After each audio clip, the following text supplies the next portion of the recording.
Breaking news नाज़रीन अवां share कई पिया नवाब शाह में वॾे वज़ीर सैयद मुराद अली शाह जी पार्टी उहिदेदारनि अॻवाननि सां गॾिजाणी थी आहे। सीनियर सूबाई वज़ीर शर्जिल इनाम मेमण ऐं घरू वज़ीर ज़ियाउल लंजार वॾे वज़ीर सां गॾु आहिनि।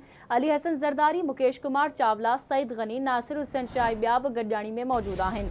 अहम ख़बर अवां सां शेयर करे रहिया आहियूं। नवाब शाह में वॾे वज़ीर सैयद मुराद अली शाह जी पार्टी उहिदेदार अॻवाननि सां गॾिजाणी थी आहे।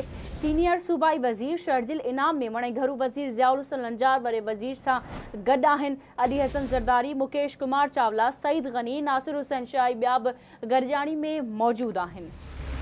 ब्रेकिंग न्यूज़ अवां सां शेयर कई पिया। नवाब शाह में वॾे वज़ीर सैयद मुराद अली शाह जी पार्टी उहिदेदारनि अॻवाननि सां गॾिजाणी थी आहे। तफ़सील मालूम कंदासीं आवाज़ जे रिपोर्टर ए.के. डाहिरी खां। जी ए.के. डाहिरी, कहिड़ा तफ़सील आहिनि गॾिजाणी जे हवाले सां? बिल्कुल वज़ीर आला सिंध सैयद मुराद अली शाह जेको आहे दौरे ते नवाब शाह पहुतो आहे।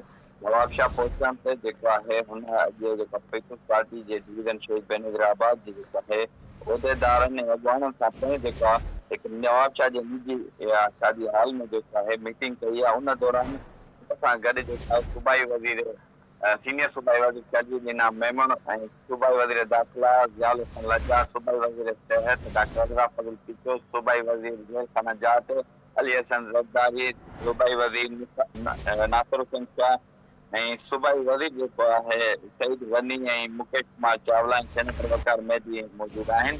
उन मौक़े ते जेको आहे डिवीज़न जे उहिदेदारनि ऐं यूसी चेयरमैन, वाइस चेयरमैन ऐं ज़िले काउंसिल मेंबरनि पिणु जेको आहे पंहिंजे पंहिंजे इलाइक़े जा जेका आहिनि मसइला बयानु कया। उन ते जेको आहे वज़ीर आला सिंध सैयद मुराद अली शाह मौक़े ते ई जेको आहे रिलेटेड ऑफिसरनि खे पिणु हिदायतूं जारी कयूं ऐं उन मौक़े ते सूबाई वज़ीरनि खे बि पिणु हिदायत कई त पंहिंजे पंहिंजे मुल्क में हल्कनि जा जेको आहे मसइला हल कया वञनि।